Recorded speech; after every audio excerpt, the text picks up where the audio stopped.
এটা উচিত তদন্ত কৰক এটা স্পষ্ট দাবী এটা শক্তিশালী দাবী এটা জনপ্ৰিয় দাবী এটা আবেগিক দাবী এইকিটা দিন মুখ্যমন্ত্ৰী হিমন্ত বিশ্ব শৰ্মা ডাঙৰীয়াৰ পৰা বিজেপি দলৰ বিধায়কসকলৰ যদি আপোনালোকে টুইটবোৰ চাই তেওঁলোকৰ কেন্দ্ৰীয় বিজেপি আইটি সেলৰ যদি টুইটবোৰ চাই তেতিয়া এটা কথা স্পষ্ট মুখ্যমন্ত্ৰী হিমন্ত বিশ্ব শৰ্মা ডাঙৰীয়া জুবিন গাৰ্গক ন্যায় দিবলৈ নিবিচাৰে আৰু তেওঁলোকৰ কথাবোৰৰ পৰা এনেকুৱা এটা আমি ইংগিত পাইছো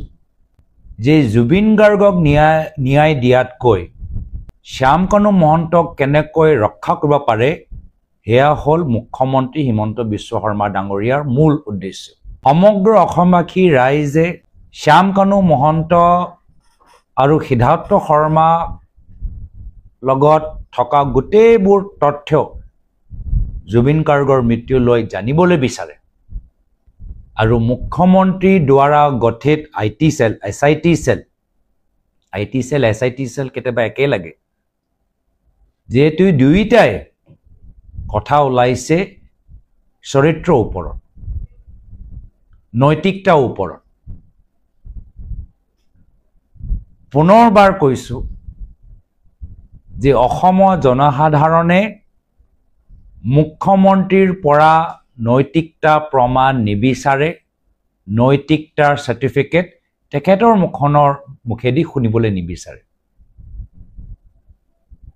কিন্তু এতিয়া এনেকুৱা কিছুমান কথাবোৰ ওলাইছে তদন্তৰ এনেকুৱা এটা ধাৰণা লৈছে যে আমি নৈতিকতা চৰিত্ৰৰ ওপৰত আমি তদন্ত যেন কৰিবলৈ গৈছো নৈতিকতা আৰু চৰিত্ৰৰ ওপৰত আমি এসআইটি বিচৰা নাই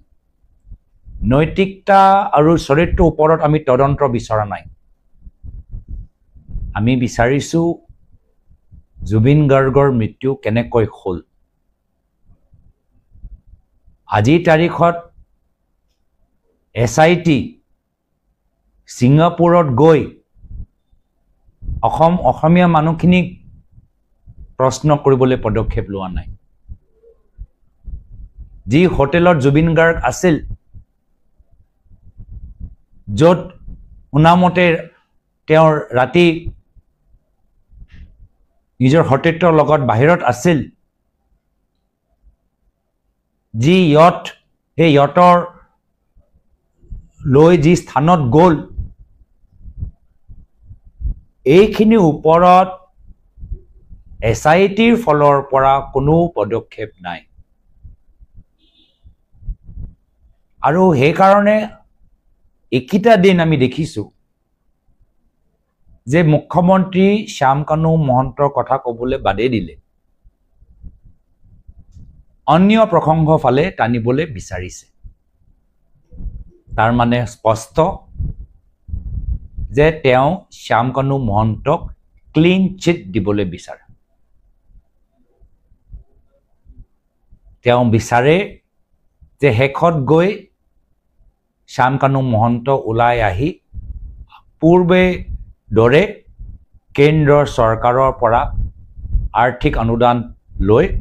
তেওঁলোকে নিজৰ ব্যাপাৰটো চলাই থাকক আৰু শ্যামকানু মহন্তৰ ঘৰৰ লগত মুখ্যমন্ত্ৰী হিমন্ত বিশ্ব শৰ্মা ডাঙৰীয়াৰ আজি নহয় আগৰ পৰাই এটা মধুৰ সম্পৰ্ক শ্যামকানু মহন্তৰ লগত তেখেতৰ ঘৰৰ লগত মুখ্যমন্ত্ৰীৰ হিমন্ত বিশ্ব শৰ্মা ডাঙৰীয়া এটা মধুৰ সম্পৰ্ক সকলে জানে সকলে বুজি পায় আৰু সেই কাৰণে মিশন সেভ শ্যামকানু মহন্ত হিমন্ত বিশ্ব শৰ্মা ডাঙৰীয়া আৰম্ভ কৰিছে আৰু শ্যামকানু মহন্তক বচাবলৈ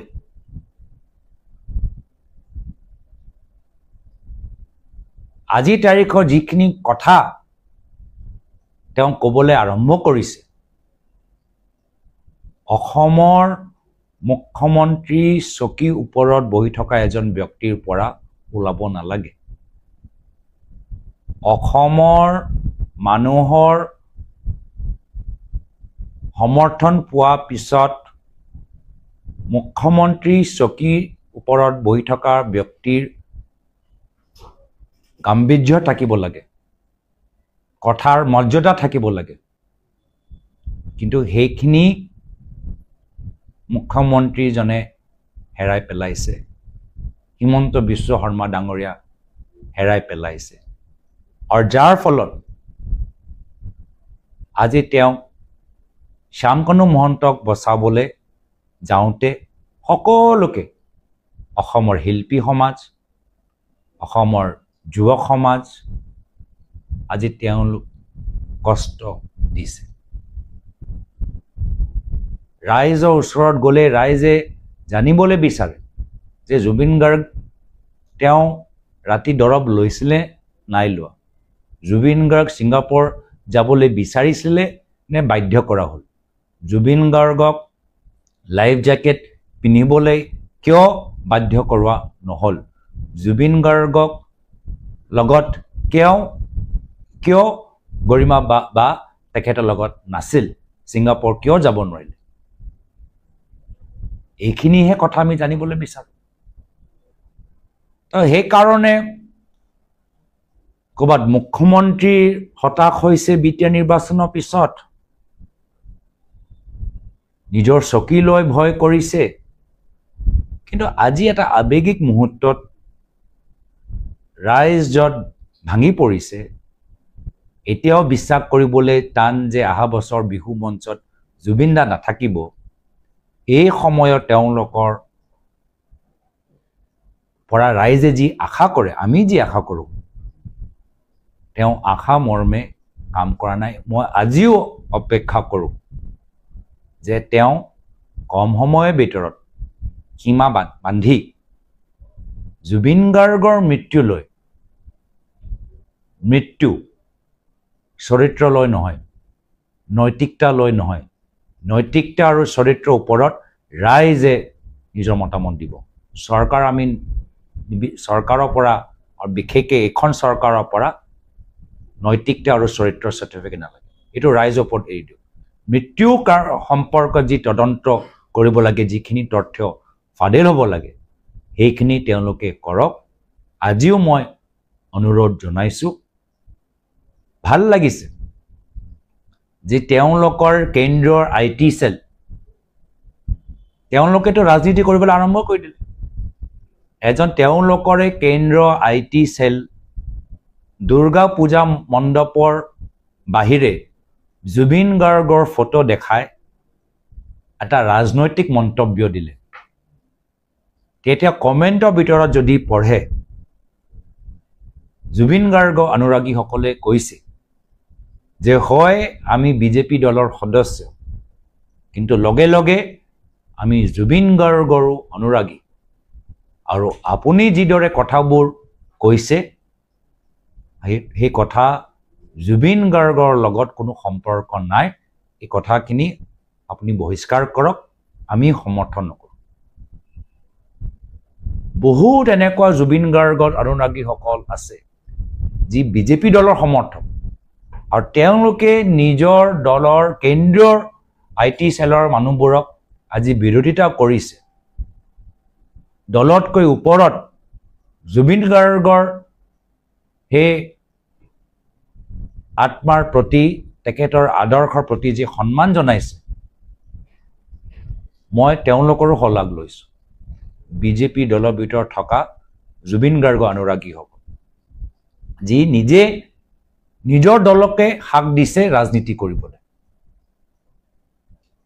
একেই সেই কেন্দ্ৰৰ IT চেলৰ কোনোবা আছে এজন খুব শক্তিশালী হেণ্ডেল, যিজনে কা সম্পৰ্কত জুবিন গাৰ্গক টানি আনিছে। কমেণ্টবোৰ পঢ়িলে আকৌ ওলাইছে যে মানুহবোৰে কৈছে যে আমি জুবিন গাৰ্গ অনুৰাগী, আমি বিজেপি দলৰ সদস্য, কিন্তু কা আমি নামানো। তো এই আৱেগটো মুখ্যমন্ত্ৰী মহোদয় বুজি পোৱাটো উচিত। তৰৰ মন্তব্য পঢ়িলে